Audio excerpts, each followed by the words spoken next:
आजकल के जो लोग हैं वो बिल्कुल ही वह इस्लाम तो छोड़ के फालतू चीज़ों में लग चुके हैं। जैसे कि अब माशरा आप देख लें, मतलब अब लोग बिल्कुल ही भूल गए इस्लाम से। कहते हैं ना, जब आखिरत का जब वक्त करीब आएगा तो बहुत कम जो वो होते हैं ना मुसलमान, क्योंकि फिर वो दज्जाल से भी नहीं लड़ पाएंगे, आगे के बहुत सारी चीज़ें। इसलिए हमारा अपना बहुत ईमान मजबूत रखना चाहिए। अल्लाह से जो बंदा जितना करीब होगा ना, उसके लिए उतना बेहतर है बेशक।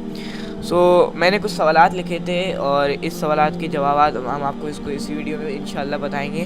तो मेरा पहला सवाल आपसे ये था कि हमें इस दुनिया में पैदा करके भेज तो दिया है, बट हमें ये नहीं बताया कि अल्लाह कौन है। हम मुझे आपको तो पता है, पर बेसिकली जो कितने सारे लोग हैं दुनिया में, 8 बिलियन लोग हैं, उन लोगों को ये नहीं पता कि बेसिकली अल्लाह है कौन। उनकी तारीफ़ नहीं पता अल्लाह की, जो कि हम कुरान में मेंशन्ड है सूरतुल इखलास। ये आपको हाफिज़ मुर्शिद साहब बताएंगे। देखिए, असल में सबसे ज़्यादा जो आजकल का मसला है वो ये है कि लोग जो है ना वो कन्वर्ट हुए जा रहे हैं अपना एथियस्ट के अंदर। मतलब आप सबसे ज़्यादा ये देखें कि लोगों ने इस्लाम को पढ़ना छोड़ दिया। हमारे अंदर सबसे बड़ा जो मसला आ रहा है, जो मुसलमानों के अंदर भी आजकल आ रहा है, वो ये हो रहा है कि वो इस्लाम को छोड़ रहे हैं, यानी इस्लाम को पढ़ नहीं रहे। इस्लाम को ऊपर ऊपर से वो यानी सुन लेते हैं किसी से, या किसी से कुछ सुन लिया और फिर उसके बाद क्या नाम है अपना उसके ऊपर जो अमल होता है वो कर के उनको ये लगता है कि जब इस्लाम जो है वो सिर्फ 5 रुकन तक हद तक हो गया, उसके अलावा और कोई इस्लाम है ही नहीं। इस्लाम सिर्फ इतना सा बाउंड कर दिया उन्होंने। हालांकि इस्लाम ऐसा नहीं है। अगर आप कुरान की ट्रांसलेशन पढ़ के देखें तो कुरान ने आपको वो सब कुछ बताया जो कि क्या नाम है अपना किसी किताब में नहीं लिखा, मतलब कुछ है ही नहीं ऐसा। कुरान तो एक समंदर समझे हम, और बाकी दुनिया की जो किताब है सारी किताबों को मिलाएं तो वो शायद इस कुरान का 1% भी ना हो। 1% मैं आपको आज कह सकता हूँ दावे से।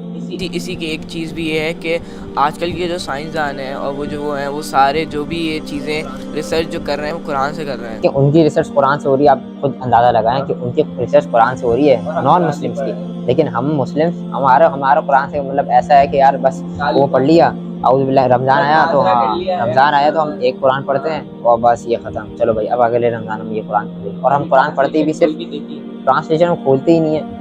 अगर हम देखने लगे ना उसको, अगर हम पढ़ने लगे रोज़ाना, अगर कहते हैं ना कि आप रोज़ाना अगर एक आयत भी पढ़ें, सिर्फ एक आयत, तो वो कहते हैं कि बार बार करने वाला अमल जो है ना एक दफ़ा ज़्यादा करने वाले अमल से बेहतर है। यानी कि आप रोज़ाना अगर एक आयत भी पढ़ें तो 365 डेज़ में आप 365 आयत का एक तर्जुमा पढ़ रहे हैं, आप अंदाज़ा लगाएं। लेकिन आप एक ही दिन में ये बोलें कि मैं एक सफ़े का आज कुरान की ट्रांसलेशन कर ली, चलो यार गुड, अब मैं अगले साल करूँगा, या एक रमज़ान में हमने कर लिया अब मैं अगले साल करूँगा, ये सही नहीं है। ज़ाहिर है एक बात ये भी आती है कि काफ़ी सारे लोग, मतलब अब ना जान छुड़ाने की कहते हैं कुरान से, वो लोग बस जान छुड़ाना चाहते हैं। जो अब कारी साहब जैसे आते हैं काफ़ी सारे लोगों के घर पे, तो वो सबक सुनते हैं, तो बस वो कहते हैं बस जल्दी से याद किया, जल्दी से सुनाओ और भाग जाओ। ये आदत मुझ में भी थी, जब तक मुझे पता नहीं था कि भाई कुरान पढ़ने की जो फजीलत है ना और जो सुकून है उसको पढ़ने में, वो किसी चीज़ में नहीं है। अब मैं आपको एक बात बताऊँ, I was also addicted to musics पहले इससे ना।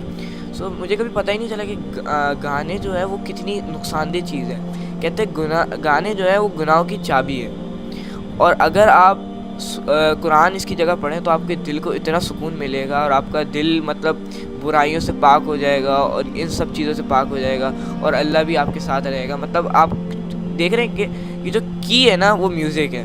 आप म्यूज़िक कहते हैं अगर आप एक बार म्यूज़िक सुन रहे हैं ना, तो उससे आपके जहन में और दिल में फीलिंग्स पैदा हो रही हैं। वो फीलिंग्स आपको और गुनाह पे लेके जा रही हैं, और यही सारे गुनाह जो है हम कर रहे हैं। ऐसी वाक़या है।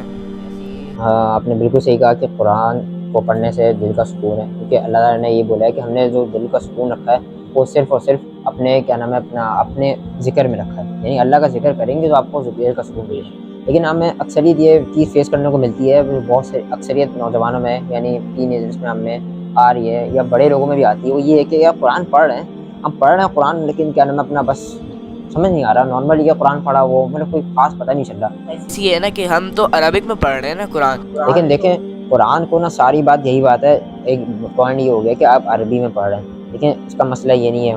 मसला यही है कि आपकी नीयत पर डिपेंड करता है। देखिए इन्नमल आमालु बिन्नियात, तमाम आमाल का दारोमदार नीयत पर है। लेकिन जिस नीयत से आप कुरान पढ़ेंगे, अगर आप इस नीयत से कुरान पढ़ रहे हैं कि यार मुझे इससे सुकून मिलेगा, अगर आप ये सोच रहे हैं कि यार अल्लाह ताला मुझे इसी ही से सुकून देंगे, अल्लाह ताला मुझे इससे सुकून देंगे, तो ज़रूर सुकून मिलेगा। आपको पता है सहाबाओं के दौर में सहाबा सूरह फातिहा से अपना इलाज करते थे और सूरह रहमान पढ़ते थे। क्यों? सूरह फातिहा से अपना इलाज कर रहे हैं। आज तो हम लोग भाई पैनाडोल पे पैनाडोल खा रहे हैं, कभी कुछ खा रहे हैं, कभी कुछ खा रहे हैं, और तब भी सुकून नहीं मिल रहा, चैन नहीं मिल रहा। लेकिन सारी बात यहाँ पे ये आती है, गाना और कुरान में फ़र्क ये है, बेशक नाउज़ुबिल्लाह कि कुरान तो बहुत बड़ी पाक चीज़ है।